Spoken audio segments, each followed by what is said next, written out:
जय हिंद दोस्तों। अभी 9th क्लास में नया चैप्टर नया टॉपिक स्टार्ट किए थे। कह सकते हैं कि ब्रांच भी नया, चैप्टर भी नया और टॉपिक तो अभी स्टार्ट ही नहीं किया था। टॉपिक तो अभी शुरू ही नहीं किए थे। कल हम बताए थे कि सांख्यिकी क्या है, जिसमें आंकड़ों का संग्रहण, आंकड़ों का वर्गीकरण, आंकड़ों का विश्लेषण, निर्वचन और प्रस्तुतिकरण किया जाता है। ध्यान से सुनिए, आंकड़ों का संग्रहण, वर्गीकरण, विश्लेषण, निर्वचन तथा प्रस्तुतिकरण।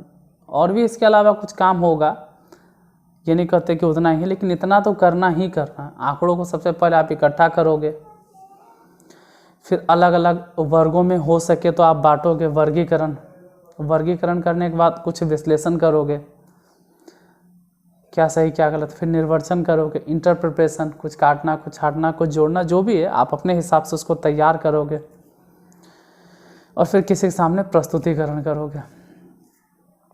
इतना काम तो करना ही करना आपको। वो सांख्यिकी था। आंकड़ा क्या था?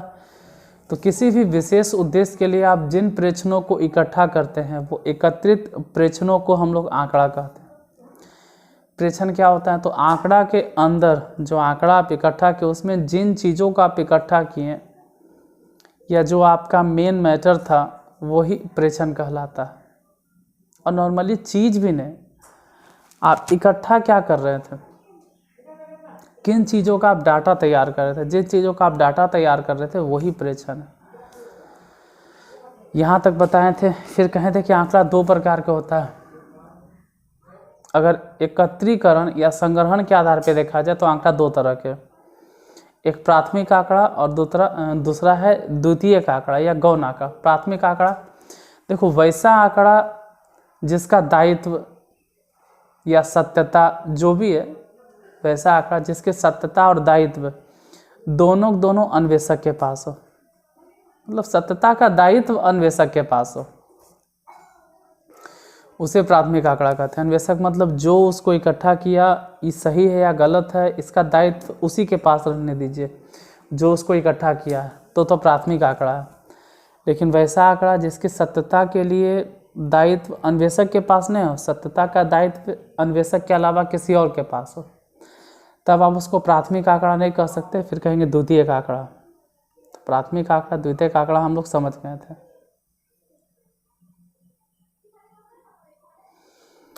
अब था कि वर्गीकरण के आधार पे, अगर वर्गीकरण हम देखें तो वर्गीकरण के आधार पे आंकड़ा दो तरह के था, एक वर्गीकृत आंकड़ा और दूसरा अवर्गीकृत आंकड़ा। वर्गीकृत तो वैसा आंकड़ा जिनमें प्रेक्षणों को एक वर्ग में बांटा गया हो, वर्गों में अलग अलग बांटा गया हो, वर्गीकृत आंकड़ा। और अगर वैसा आंकड़ा जिनमें प्रेक्षणों को वर्गों में नहीं बांटा गया हो, ऐसे ही जैसे तैसे रखा गया हो, तो अवर्गीकृत आंकड़ा। और अवर्गीकृत आंकड़ा में हम परिसर बताए थे जाते जाते। परिसर क्या होता है? महत्तम मान में से न्यूनतम मान को घटा दीजिए। यहाँ तक हम बता दिए थे। कुछ एक दो क्वेश्चन दे देते हैं, जैसे कुछ क्वेश्चन लिखाते हैं, देखिएगा। क्वेश्चन नंबर फर्स्ट,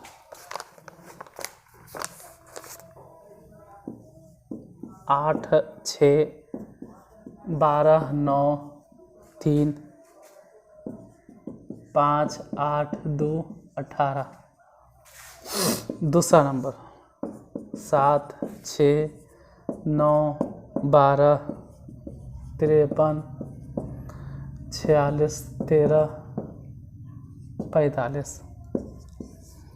तीसरा नंबर 12, 15, 8, 24, 45, 23, 14, 15, 25, 35, 8, 46, 75, 27। पाँचवा नंबर 25, 64, 75, 9, 74, 64, 68। इन सब में, ठीक है, निम्न आंकड़ों का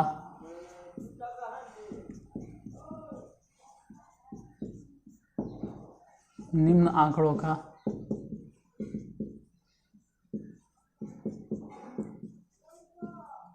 परिसर ज्ञात कर।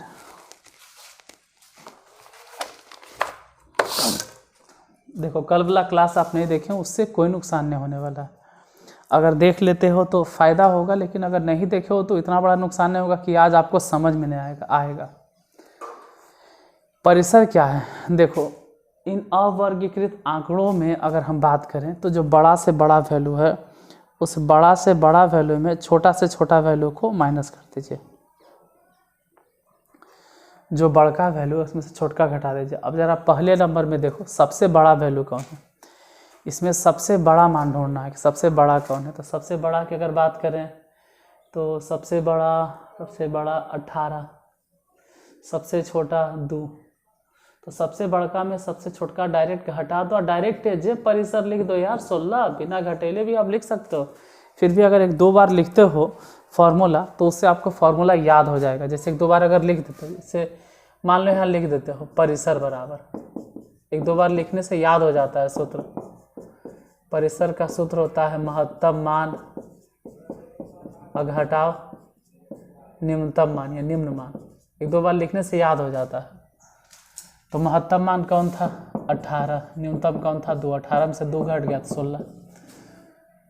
इसी में देखो सबसे बड़ा कौन है 53, तो लिखो 53 सबसे बड़ा महत्तम मान, और उसमें सबसे छोटा वाला मान घटा दो। सबसे छोटा कौन है 6, 13 में से 6 गया 7, यानी कि इसका आंसर हो जाएगा 47। जो सबसे बड़ा है ना उसमें सबसे छोटा घटा दो, सबसे बड़ा में से सबसे छोटा घटा दो। यहाँ देखो सबसे बड़ा कौन, सबसे बड़ा है 45, और इसमें से घटा दो सबसे छोटा कौन है, सबसे छोटा 8, घटा दीजिए। 45 में से 8 गया तो 37। इसमें देखिए सबसे बड़ा कौन, 15 है, 25 है, 35 है, 8 है, 46। सबसे बड़ा कौन है 75, और सबसे छोटा कौन है 8, घटा दो। 75 में से 8 घट भी गया तो 67 हो जाएगा। इसमें सबसे बड़ा कौन है 75, सबसे छोटा कौन है 9, घटा दो। 75 में से 9 घट गया तो 75 में से अगर 9 घट भी जाएगा तो 66 बचेगा। तो परिसर कैसे निकालना है? परिसर निकालने का मतलब है सबसे बड़ा मान में से सबसे छोटा मान घटा देना। जो सबसे बड़ा वैल्यू है वो सबसे बड़ा वैल्यू में से सबसे छोटा वैल्यू घटा देना। अब 2-3 बार एक ही चीज़ क्यों बोल रहे हैं, क्योंकि आपके माइंड में फिक्स हो जाना चाहिए कि परिसर कैसे निकलता है। तो सबसे बड़ा में से सबसे छोटा घटाना है, जो सबसे बड़ा मान है उससे सबसे छोटा मान घटा देना। महत्तम मान घटा न्यूनतम मान, परिसर हो गया। परिसर के अलावा एक चीज़ आपको वर्ग चिन्ह मिलता है, लेकिन वो वर्ग चिन्ह इसमें नहीं मिलेगा, वो देखिए कहाँ मिलता है। ये नॉर्मली आपको अवर्गीकृत आंकड़ों में मिलता है। देखो जल्दीबाजी नहीं करना, 9th वाले आप लोग बच्चे हैं, जल्दीबाजी नहीं करना। हाँ 10th वाला अगर कोई देख रहा है तो हमेशा कहते हैं कि 10th के लिए भी ज़रूरी है, ठीक है, क्योंकि 9th 10th एक दूसरे के पूरक है। या फिर कहिए बिना 9th के 10th पढ़ना मुश्किल है। क्वेश्चन थोड़ा सा अजीब रहेगा, अजीब नहीं मतलब इससे हट के रहेगा। ऐसे रह गया कि निम्न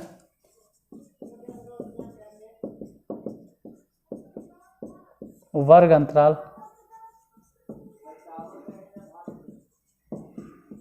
का वर्ग चिन्ह ज्ञात करें। तो वर्ग चिन्ह भी परिसर जैसा ही लगता है लेकिन है नहीं, लगता है। जैसे पहले नंबर में 10 से 20, दूसरे नंबर क्वेश्चन 20 से 30,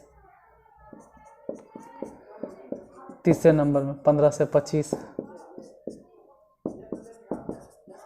12 से 22,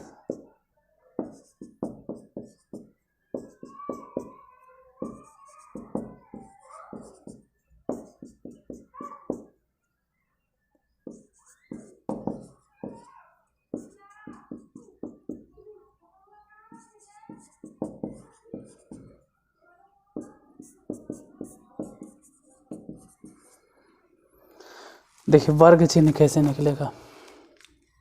अगर यही सब चीज़ अगर आपको अभी प्रॉब्लम होता है ना, तो 10th में जाके आपको परेशानी में डाल देता है। यहाँ दिक्कत होगा, अब वही दिक्कत आपको 10th में पहुँचाएगा। यहाँ देखो 10 से लेके 20 तक का वर्ग चिन्ह कैसे निकाले, तो ऐसे तो वर्ग चिन्ह मतलब इस वर्ग चिन्ह देख रहे हो, तो वर्ग चिन्ह का मतलब हो गया मध्य बिंदु।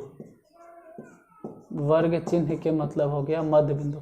और एक बात और नोटिस करना कि वर्ग चिन्ह हमेशा कहाँ मिलेगा आपको, वर्ग अंतराल में। वर्ग चिन्ह अगर कह रहा है निकालो, तो वर्ग चिन्ह कहाँ निकालोगे, वर्ग अंतराल में। वर्ग चिन्ह वर्ग अंतराल में, वर्ग चिन्ह मतलब वर्ग अंतराल में, वर्ग का चिन्ह तो वर्ग अंतराल में मिलेगा। कैसे मिलेगा, तो अगर वर्ग चिन्ह निकालना है तो 10 और 20 के बीचों बीच कौन आएगा, 15। 20 और 30 के बीचों बीच कौन आएगा, 25। 15 और 25 के बीचों बीच में कौन आएगा, 20। 12 और 22 के बीचों बीच में कौन आएगा, तो बीचों बीच में कौन आएगा, 17। 5 और 15 के बीचों बीच में कौन आता है, 10। 25 और 35 के बीचों बीच में कौन आता है, तो इसके बीचों बीच में कौन पढ़ रहा है, तो बीचों बीच में पढ़ेगा 30। कैसे पता चला सर कि बीचों बीच में कौन पढ़ रहा है, देखिए बीचों बीच में कौन पढ़ रहा है, इसके लिए तो सूत्र होता है, इसके सूत्र होता है lower limit plus upper limit बटा में 2। ये फॉर्मूला है, मतलब एक का करके समझो। लोअर लिमिट कितना है, 10। अपर लिमिट कितना है, 20। दोनों को जोड़ के 2 से भागा दे दो। दोनों को जोड़े तो 10 और 20 जोड़कर हो गया 30, और 2 से भागा दे दी। 2 से अगर भागा दे दिया तो कट के कितना हो गया, 15। वो तो हम पहले ही लिख दिए थे 15। इसी तरह से यहाँ हो जाएगा lower limit plus upper limit, मतलब 20 प्लस 30। दोनों को जोड़ के 2 से भागा दे दो। दोनों को जोड़ेंगे तो 50 अब बटा में 2, तो कट के हो गया 25 आंसर। इधर देखें तो 15 और 25 है, तो 15 और 25 दोनों को जोड़ के 2 से भागा दे दो। तो दोनों को जोड़ेंगे तो जोड़कर हो जाएगा 40 बटा में 2, मतलब हो गया 20। तो वही सब चीज़ तो लिखे हैं। तो आपको लग रहा होगा ना कि मतलब डायरेक्ट कैसे लिख देते हैं, डायरेक्ट नहीं लिखते हैं। लोअर लिमिट और अपर लिमिट दोनों को जोड़ के 2 से भागा दे दिए। लोअर लिमिट अपर लिमिट दोनों को जोड़ के अगर 2 से भागा दोगे, जो आता है वही वर्ग चिन्ह होगा। अब आप समझ गए होंगे। 30 और 40 जोड़ेंगे तो 70, 70 बटा 2 कर दो तो 35, 35 और 45 जोड़ दो तो 80 होगा, 80 बटा 2 कर देंगे 40, 40 और 50 जोड़ देंगे तो 90, और 90 बटा 2 अगर कर दीजिएगा तो 45। तो वर्ग चिन्ह आप समझ गए, मतलब परिसर समझ गए और वर्ग चिन्ह समझ गए। और ये सब टॉपिक ऐसा है कि जो एक ही बार बहुत ज़्यादा पढ़ देने से बाउंस कर जाएगा, या फिर हो सकता है कि आपको ज़्यादा पढ़ना पड़ेगा। तो ठीक है, 10-15 मिनट की क्लास था, समझ गए, हो गया, काफ़ी है। फिर मिलते हैं 8:30 बजे इंग्लिश के क्लास के साथ में। ये तो आपको मिल ही गया, इंग्लिश के क्लास आपको मालूम है। जो नए हैं, नए क्या रहेगा यार, सब तो ओल्ड ही आप लोग हैं, पुराने बच्चे। जो नए हैं उसके लिए भले लिख देते हैं कि AMC 09, इस पर इंग्लिश मिलता है। तो 8:30 बजे आपको इस चैनल पर मिलते हैं। तब तक के लिए धन्यवाद।